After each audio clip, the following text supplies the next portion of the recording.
Hi friends, ఊహ వాస్తవం కంటే అందంగా తోస్తుంది. కల్పన యథార్థం కంటే గొప్పగా కనిపిస్తుంది. ఉందో లేదో ఉన్నా తెలియడం లేదు. ఒకవేళ ఉన్నప్పటికీ అది మనలాగే ఉండాలనుకుంటున్న దానికంటే భిన్నంగా ఉండడం చేత అర్థం కావడం లేదేమో. పోనీ మనకంటే అతి గొప్పగా వికసించి ఉండడం మూలంగా దాని ఉనికిని కనిపెట్టడం మన వల్ల కావడం లేదేమో. మొత్తం మీద దాన్ని మనం ఇంతవరకు చూడలేకపోయాం, అర్థం చేసుకోలేకపోయాం, ఊహించలేకపోయాం. అవునా?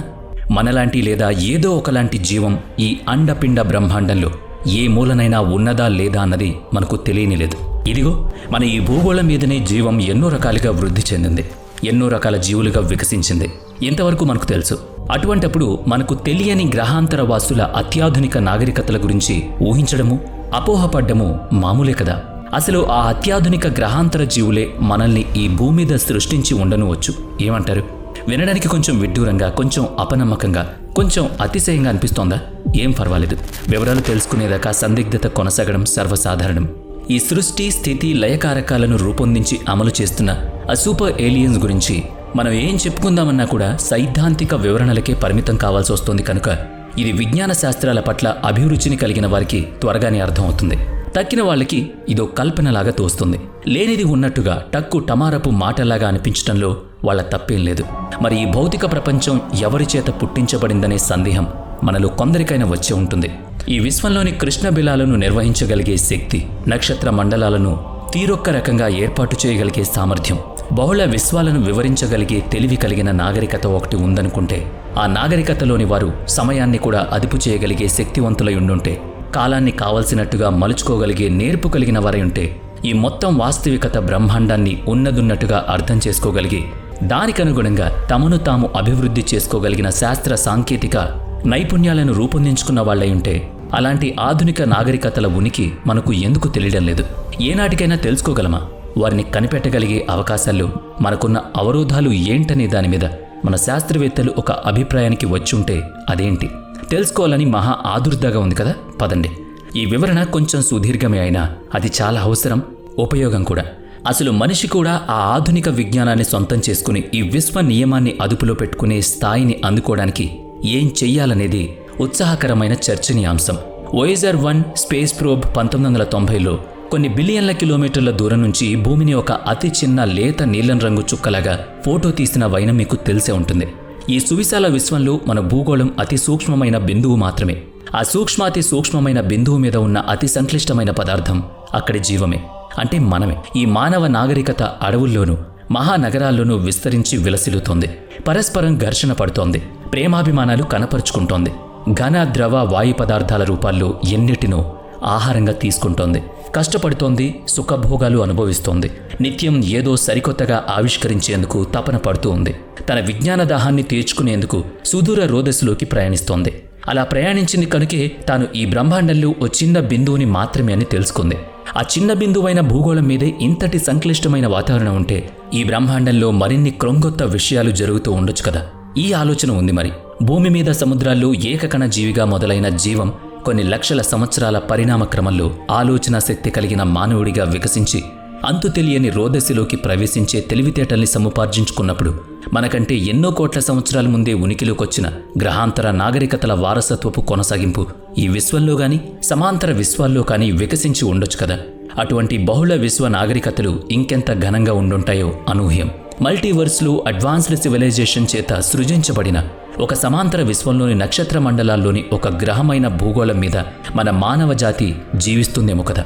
మిమ్మల్ని అబ్బురపరచడానికి ఈ మాటలు చెప్పబోవడం లేదు. అటువంటి సిద్ధాంతం ఒకదాన్ని 1964లో సోవియట్ ఆస్ట్రోఫిజిస్ట్ నికోలాయ్ కార్డెసేవ్ ప్రస్తావించారు. ఆధునిక నాగరికతలను ఏవో ఆవిష్కరణలను ప్రామాణికంగా తీసుకుని నిర్వహించడం కాదు, సదరు నాగరికతలు ఎంత మొత్తంలో శక్తిని వినియోగించుకుంటున్నాయో, అదుపులో పెట్టుకుంటున్నాయో అన్న దాని మీద వాటిని నిర్వహించాలన్నారు నికోలాయ్ కార్డెవెస్.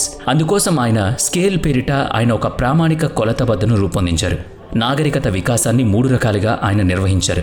అవి type 1, type 2, type 3 civilisations. Type 1 civilisation తాను ఉన్న గ్రహం మీద శక్తి వనరుల్ని తన నియంత్రణలో ఉంచుకుంటుంది. పవనశక్తి, జలశక్తి, అగ్నిపర్వతాల ఉష్ణశక్తి, సౌరశక్తి వంటి పలు వనరులన్నీ వినియోగించుకుంటుంది. ఈ స్థాయిని దాటిన నాగరికత టైప్ 2 సివిలైజేషన్ అనిపించుకుంటుంది. అది తన సౌర కుటుంబంలోని నక్షత్రాల నుంచి కూడా శక్తిని గ్రహించి వినియోగించుకుంటుంది. డైసన్ స్పియర్ వంటి భారీ నిర్మాణాల వంటి ఆకారాలతో సౌర కుటుంబంలోని నక్షత్రాలను సైతం చుట్టుముట్టి ఆవరిస్తారు, శక్తిని గ్రహిస్తాయి. అంటే మన సూర్యుని శక్తి మొత్తాన్ని వినియోగించుకోవడం అన్నమాట. ఇక టైప్ 3 సివిలైజేషన్ తన తారామండలంలోని నక్షత్రాల శక్తిని మాత్రమే కాకుండా తన గెలాక్సీలోని నక్షత్రాలన్నిటి నుంచి శక్తిని గ్రహించి వినియోగించుకుంటుంది. అలా అయితే మానవాళి ఏ స్థాయి సివిలైజేషన్లో ఉన్నట్టు ఆలోచిస్తే మనం 3 నాగరికతల్లో ఏ స్థాయిలోనూ లేము. అవును, కొంచెం నిరాశగా అనిపిస్తోంది కదా, కానీ అది నిజం. మానవులు టైప్ 0 సివిలైజేషన్లో ఉన్నారని మన శాస్త్రవేత్తలు కూడా చెప్తున్నారు. మానవుడు ప్రతి ఏటా సుమారుగా 10⁻13 వాట్స్ శక్తిని వినియోగించుకుంటున్నాడు. టైప్ 1 సివిలైజేషన్ని చేరుకోవడానికి ఆ వినియోగం 10⁻16 వాట్స్కు పెరగాల్సి ఉంది. అంటే మనం మన భూమి శక్తి వనరులని సంపూర్ణంగా వినియోగించుకోవడం లేదు. కార్డెసేవ్ స్కేల్ ప్రకారం మన శక్తి వినియోగం కేవలం 0.73% మాత్రమే. కాబట్టి టైప్ 1కి కొంచెం దూరంలోనే ఉన్నాం. ఆయన ప్రమాణాల ప్రకారం చూసినా మనిషి టైప్ 1 సివిలైజేషన్ను చేరుకోవడమే పెద్ద సవాలుగా ఉన్నట్టు అర్థమవుతోంది. ఇక్కడ శక్తి వనరుల్ని వినియోగించుకున్నంత మాత్రాన టైప్ 1 సివిలైజేషన్ను చేరుకున్నట్టు కాదు. పరస్పర యుద్ధాల్ని నివారించుకుంటూ, భూ వాతావరణాన్ని అదుపులో పెట్టుకుంటూ, శక్తి వనరుల సమతుల్యతను పాటిస్తూ రక్షిత వినియోగాన్ని క్రమబద్ధమైన తీరులో అలవరుచుకోవాలంటున్నారు. అప్పుడే ఏ నాగరికత అయినా టైప్ 1 సివిలైజేషన్ స్థాయిని అందుకోగలుగుతుంది. ఈ మెట్టును చేరుకునే లోపే నాగరికతలు అంతరించిపోతే అవి ఇక ఈ విశ్వంలో లేనట్టే. అయ్యో, మళ్ళీ ఇదొకటుందనుకుంటున్నారా? అంతే మరి, ఏదీ శాశ్వతం కాదు. ఒక మెట్టు మీదున్న నాగరికత మరో మెట్టును చేరుకునేలోగానే అంతరించిపోవడానికి పలు కారణాలుంటాయి. ప్రపంచ యుద్ధాలు, అదుపు తప్పిన వైరస్లు, ఎదురు తిరిగిన కృత్రిమ మేధ, గ్రహశకలాల తాకిడి, వాతావరణ కాలుష్యం వంటివి ఏవైనా కూడా గొప్ప గొప్ప నాగరికతలను సైతం మట్టుబెడతాయి. ఏతావతా చెప్పొచ్చేదేంటంటే, ఎంతో చక్కగా వికసించిన నాగరికతలు కూడా టైప్ 1 సివిలైజేషన్ను చేరుకునేలోగానే అంతరించిపోవచ్చు. మన మానవ నాగరికత కూడా అలా అంతరించిపోవడానికి సిద్ధంగా ఉంది. ఇదే వాస్తవం, చేదు నిజం, కాదనలేని సత్యం. అసలు భూమి మీద ఉన్న మానవ జాతి మొత్తానికి ఒక ఏడాదికి సరిపడా శక్తిని మన సూర్యుడి నుంచి పొందగలం. సౌరశక్తిని సంపూర్ణంగా వినియోగించుకోగలిగితే చాలు. మరి ఇక ఏ ఇతర శక్తి వనరులు ముట్టుకోనవసరం లేదు. కానీ మనం వినియోగించుకుంటున్న సౌరశక్తి సూర్యుడు ఒక ఏడాది కాలంలో మనకు అందిస్తున్న శక్తి మొత్తంలో అతి కొంచెం. కాబట్టి భూగోళం మొత్తం ఒక ఇంటెలిజెంట్ ఎనర్జీ గ్రిడ్గా మారి శక్తిని వినియోగించుకోగలిగిన నాడు మనం, అంటే మానవ నాగరికత టైప్ 1 సివిలైజేషన్ని చేరుకుంటుంది. అందుకు తగిన రక్షణాత్మక శక్తి ఉత్పత్తి విధానం ఒకటి ఉంటుంది. అదే పరమాణు సంలీనం, న్యూక్లియర్ ఫ్యూజన్.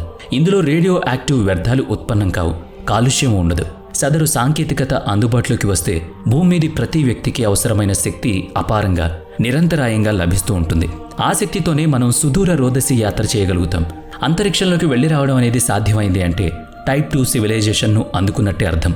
అంటే మన సూర్యుడు నక్షత్రపు శక్తిని మన అవసరాలకు తగ్గట్టు వినియోగించుకోగలగడం, సౌర కుటుంబంలోని గ్రహాలకు యాత్రలు చేయగలగడం, గ్రహ శకలాల్లోని ఖనిజాలను వెలికితీసి వాడుకోగలగడం, అందుకోసం అంతరిక్షంలో రాకపోకలు సాగించే వీలు కలిగేలా స్పేస్ బేస్డ్ హ్యూమన్ బయాలజీని రూపొందించే ప్రక్రియలో జన్యుపరమైన మార్పులు మనుషుల్లో తీసుకురావడం గమనిస్తాం. అంటే రేడియేషన్ను, గురుత్వాకర్షణ శక్తిని తట్టుకుని మనుగడ సాగించేలా మానవుల్లో జన్యు పరివర్తన చేస్తారు. అప్పుడిక మనిషి టైప్ 3 సివిలైజేషన్ను కూడా అందుకోగలుగుతాడు. అంటే బ్లాక్ హోల్స్ ఆకర్షణను తప్పించుకుంటాడు, గెలాక్సీలోని నక్షత్రాల నుంచి శక్తిని గ్రహిస్తాడు, స్థలకాల నియమాలను తనకు అవసరమైనట్టుగా ఏర్పాటు చేసుకుంటాడు, వామ్ హోల్స్ను తయారు చేసుకుని గెలాక్సీల మధ్య ప్రయాణించగలుగుతాడు. కృత్రిమ మేధ ద్వారా డైసన్ స్పియర్ వంటి భారీ అంతరిక్ష నిర్మాణాలని స్వయంగా తయారు చేసుకుని వినియోగించుకోగలుగుతాడు. గ్రహ కక్షల్ని మార్పు చేసి కొత్త నక్షత్రాల్ని పుట్టించి విశ్వ నియమాలను అర్థం చేసుకుంటూనే తనకు అనుగుణంగా వాటిని పునర్నిర్మించుకుంటాడు. అసలు ఇటువంటి టైప్ 1, 2, 3 సివిలైజేషన్ సాధ్యం అయితే మనిషి వాటిని ఇంతవరకు చూడలేకపోవడానికి కూడా ఏదో కారణం ఉండాలి. అంటే అవి అదృశ్యంగా మనుగడ సాగిస్తున్నాయనుకోవాలా? మానవ నాగరికతలకు దూరంగా ఉండాలనుకుంటున్నాయా అనే సందేహాలున్నాయి. అలా తన నాగరికతలను స్వయంగా రూపొందించుకుంటూ మానవ నాగరికతలను పరిమితం చేయడమో లేక సృష్టించడమో చేయగలుగుతున్న సృష్టికర్తలు ఉన్నారా? అటువంటి సృష్టికర్త నాగరికతలు ఉన్నాయా అనేది ఆసక్తిని గొలిపే ప్రశ్న. మానవ నాగరికత అటువంటి సృష్టికర్త ద్వారా సృష్టించబడేదేనా అనే ఆలోచన కలిగిన తర్వాత శాస్త్రవేత్తలు ప్రశాంతంగా ఉండరు కదా. పరిశోధనలు సాగించారు. కార్డెసేవ్ ప్రతిపాదించిన నాగరికతా ప్రమాణాలైన టైప్ 1, 2, 3 సివిలైజేషన్ సాంకేతిక అంశాల్ని, శక్తి వినియోగ సంబంధిత విషయాల్ని ప్రస్తావిస్తున్నారు. అయితే వైజ్ఞానిక, ఆధ్యాత్మిక శక్తికి కూడా అందని అంచు నుంచి అసలైన వికాసం ప్రారంభమవుతుందని వాళ్ళు అంటున్నారు. అవే టైప్ 4, 5, 6, 7 సివిలైజేషన్స్ అని కూడా సెలవిస్తున్నారు. అక్కడ మనకు తెలిసిన, ఊహిస్తున్న భౌతిక శాస్త్ర నియమాలు, విజ్ఞానం, అంతరిక్ష నిర్మాణం పరస్పరం కలగలిసిపోయి ఉంటాయి. అంటే అవి ఏవై ఉంటాయి? మానవ విజ్ఞానానికి ఊహకు మించిన స్థితిలో ఉండే ఆ అనిర్వచనీయ అమోఘమైన నాగరికతలను ఏమని పిలవాలి, ఎలా అర్థం చేసుకోవాలి అని మనం ప్రశ్నించాలి. ఏంటి సైన్స్ వాటిని భగవత్ స్వరూపాలను చెప్తోందా అని ఆశ్చర్యపోకండి. సత్యం అదే. మన ఊహకు మించిన శక్తిని మనం దేవుడిగా కొలుస్తున్నామా లేదా, పోనీ అతీంద్రియ శక్తి అని అంటున్నామా లేదా, అదే ఇది. టైప్ 4 సివిలైజేషన్ను శాస్త్రజ్ఞులు ద యూనివర్సల్ సివిలైజేషన్ అని వ్యవహరిస్తున్నారు. ఇది నాగరికత దృగ్గోచర విశ్వంలో, అంటే 93 బిలియన్ కాంతి సంవత్సరాల పరిధిలో విస్తరించి ఉన్న అబ్జర్వబుల్ యూనివర్స్లోని మొత్తం శక్తిని అదుపు చేయగలుగుతుంది. అంటే విశ్వంలో జరిగే ప్రతి కాస్మిక్ చర్య నుంచి, బ్లాక్ ఎనర్జీ నుంచి శక్తిని తోడుకుంటుంది, వినియోగించుకుంటుంది. విశ్వ గణితాలన్నీ మార్చేయగలిగే శక్తి కలిగిన టైప్ 4 సివిలైజేషన్ వామ్ హోల్స్ను స్థిరంగా ఉంచుతూ, టైం డైలేషన్ను అదుపు చేస్తూ పదార్థాన్ని శక్తిగా, శక్తిని పదార్థంగా నేరుగా మార్చేయగలగడం అతి సాధారణంగా చేసేస్తుంది. ఈ మొత్తం విశ్వాన్ని ఒక ప్రయోగశాలగా మార్చేయగలిగిన నాగరికత తానే స్వయంగా చిన్న చిన్న విశ్వాలను సైతం తయారు చేయగలుగుతుంది కదా. అలా చేయగలిగిన నాడు అది టైప్ 5 సివిలైజేషన్ అవుతుందన్నారు శాస్త్రవేత్తలు. అంటే అది బహుళ విశ్వాల నాగరికతలను నియంత్రించగలిగిన నాగరికత అన్నమాట. ఆ నాగరికత ముందు మన విశ్వం సైతం అనంత సాగరంలో తేలే ఒక బిందువులాగే కనిపిస్తుంది. అలా చూస్తే మన ఈ దృగ్గోచర విశ్వం ఏ అత్యాధునిక నాగరికతల ద్వారానో కల్పించబడినట్లయితే ఆ సదరు నాగరికత మన పాలిట భగవంతుడే కదా. నిక్ బోస్టమ్ అనే తత్వవేత్త సిద్ధాంతీకరించినట్టుగా గణన శక్తిని అత్యున్నతంగా సాధించిన నాగరికత కోట్లాది నాగరికతలను పునఃసృష్టించగలదని చెప్పుకోవాల్సి ఉంటుంది. ఆ ప్రతి విశ్వంలోనూ వేర్వేరు నియమాలు, వేర్వేరు కాలగతులు ఉండడము సాధారణమే, సాధ్యమే. కాబట్టి మన ఈ విశ్వం కూడా అలా రూపొందించబడిందని కావచ్చు. ఇలాంటి సివిలైజేషన్ను స్టిమ్యులేట్ చేయగలిగిన నాగరికత టైప్ 6 సివిలైజేషన్ అని అంటున్నారు.